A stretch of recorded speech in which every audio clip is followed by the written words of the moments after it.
Big Brother, mainstream media, government cover-ups. You want answers? Well, so does he. He's Alex Jones on the GCN Radio Network. And now, live from Austin, Texas, Alex Jones. Welcome, my friends. Welcome. It is already Wednesday, the 28th day of July, 2010. Webster Tarpley, economist and historian, will be joining us coming up in 30 minutes to give us his take on the Wikileaks situation. Also, the war drums intensifying their drumming for a war with Iran and Syria. We'll be discussing that and a lot more. Of course, we'll talk to him about the economy and his view on that front as well coming up in 30 minutes. I'm going to cover a lot of really important news in the meantime. And then we're going to have wide open phones during the second hour and the third hour. I'm going to open the phones up specifically for military and police. The phones loaded up yesterday, but we only had time to get to a few of them. Calling in, talking about how the police are being militarized, how they are taking battle-hardened recruits from Iraq and training them to take on the American people for gun confiscation and martial law. That is confirmed. There is a criminal overthrow of the United States taking place. And the system intends to use the military and the police to be the physical enforcers for anybody that doesn't go willingly into the night and allow the globalists to implode this country so that the establishment can consolidate control. That is all coming up today. Amazing news right now that is up on Infowars.com from Kurt Nemo this morning. And he also links to Bloomberg. Possible false flag attack.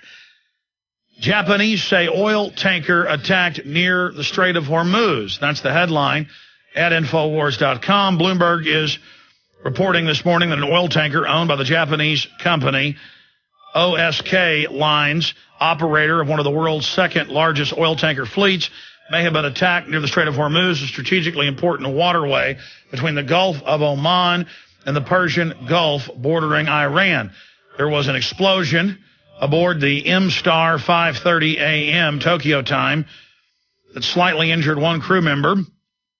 The shipping line said in a statement, the ship was on its way to the United Arab Emirates to assess the damage. No oil is reported leaking from the vessel, thank God. The explosion on the starboard side. They could have an explosion on board the ship. That wouldn't be very this is on the side of the ship.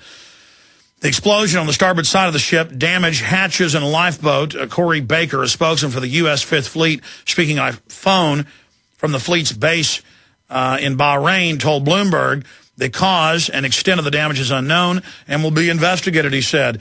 If it turns out to be an attack, it will have implications for ships going in and out of the Strait of Hormuz and will lead to delays and rising tanker rates, said Ben Goggin, a freight derivatives broker at the SSY Futures Ltd., a unit of the world's second largest ship broker.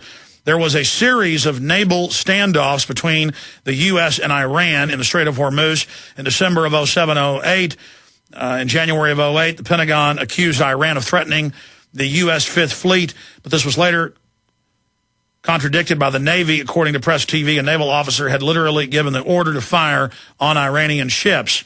And remember what the New Yorker magazine and, of course, Seymour Hersh reported, and it was later confirmed that White House officials told Cy Hersh that Cheney was having U.S. attack boats, gunboats, painted up like blue Iranian gunboats, and we're going to have Navy SEALs attack U.S. or other ships to be blamed.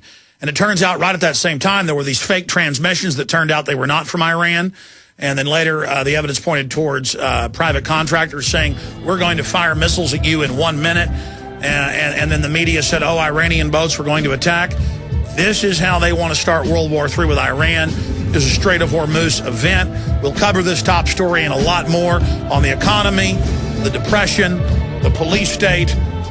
We're going to be covering it all today.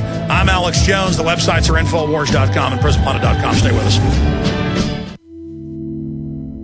Hi folks, this is Alex Jones, and I want to tell you about the Silver Lungs generator. Now you can produce pure and endless colloidal silver and deliver the solution directly into the bloodstream by breathing the solution through the lungs. The respiratory system is the first line of defense for airborne pathogens and viruses. The Silver Lungs generator infuses the respiratory system with your self-produced nano-silver solutions and also delivers the silver nanoparticles instantly into the bloodstream. With continued legislation threatening the sale of nano-silver products, you can now produce pure and endless colloidal silver with the Silver Lungs generator. Very easy to follow step-by-step instructions are provided, making production fast and simple. Go to www.silverlungs.com today and learn more about the breakthrough technology of the Silver Lungs generator. That's www.silverlungs.com. This is Alex Jones with 5 good reasons you should consider buying a solar power generator. Number 1, new climate legislation could easily double or triple your electric bill. Number 2, our new energy czar wants to control how much power your electric company allows you to have. It's true. Total government control of electricity in the name of smart grid technology is coming. Number 3, in some areas of the country, the power grid is dangerously overloaded. And now new socialist legislation is only compounding the problem. Number 4, dangerous weather is always a threat to local grids. Every year, thousands of families lose their power from weather-related outages. Number 5, a solar power generator provides powerful backup insurance and peace of mind. Folks, I really believe in the solar power generators offered by Solutions from Science, one of my oldest sponsors. You can get more information at www.mysolarbackup.com. That's mysolarbackup.com. Remember, the government doesn't own the sun, so go to mysolarbackup.com or call 1-877-327-0365. Thousands of Americans are facing evacuation. If you or any of your loved ones might need to evacuate, you must do it yourselves. Please don't procrastinate until they do it for you. Remember the terrible conditions of those that didn't get out for Katrina. Go right now to efoodsdirect.com/Alex or call 800-409-5633 for information on the new Evacuation Pack. It contains 2 weeks of delicious, easy-to-fix food, along with the equipment to prepare it. It's packed in a rugged, heavy-duty tote for transport. Evacuations are looming with the storms and the Gulf oil catastrophe. No matter where you live, wildfires, earthquakes, floods, and storms must be escaped. Don't be like a deer frozen in the headlights of oncoming disaster. At least prepare yourself with this 2-week evacuation pack from efoodsdirect.com. Call 800-409-5633. On the web, efoodsdirect.com/Alex. The Genesis Communications Radio Network proudly presents The Alex Jones Show, because there's a war on for your mind.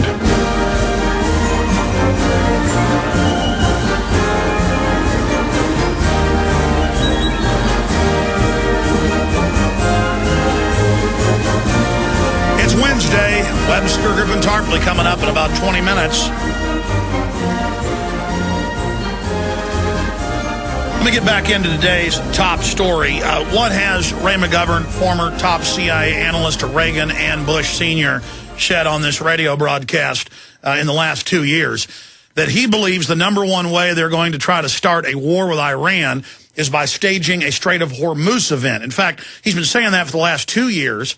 At the end of Bush and the beginning of Obama, he actually started saying it here on this broadcast 4 years ago, and then about a year after he said that that was the intel he was getting, it came out in the mainstream news, New Yorker magazine, MSNBC, that Cy Hurst, the Pulitzer Prize-winning writer, investigative journalist, had sources inside the White House that told him that Cheney wanted to paint up fake Iranian patrol boats and have the Navy SEALs attack our ships. And then it turned out that right at that very time, months after Ray McGovern said this on this show and also wrote about it, that they did try to launch a fake attack on our ships by having patrol boats come out and then fake radio broadcasts saying, we're going to launch missiles on you in 60 seconds. And remember, that was all over the news, and they showed telephoto video footage of the patrol boats several miles away claiming that they'd transmitted that they were going to do this. They want to go to war with Iran. Ahmadinejad, of course, yesterday said that he has intel that the United States and Israel are planning to strike Iran in the next 3 months. We've got the Israeli Prime Minister, Benjamin Netanyahu, saying they're getting ready to greenlight an attack. Of course, 2.5 months ago, that was the intel from Bilderberg Group that they are planning and have now greenlighted an attack on Iran. They need this to politically get people to rally around the flag when we're attacking another nation and forget about the Depression, forget about Obama's plunging approval ratings. This is one of the false flags that they are definitely developing. And now Bloomberg reports this morning, Kurt Nemo's got an excellent report giving you the backstory and the history of it, dealing with all of this. And so this is extremely important information. Possible false flag. Japanese say oil tanker attacked near Strait of Hormuz. Now let's go back, though. This happened this morning. There was a series of naval standoffs between the U.S. and Iran in the Strait of Hormuz in December of 2007 and January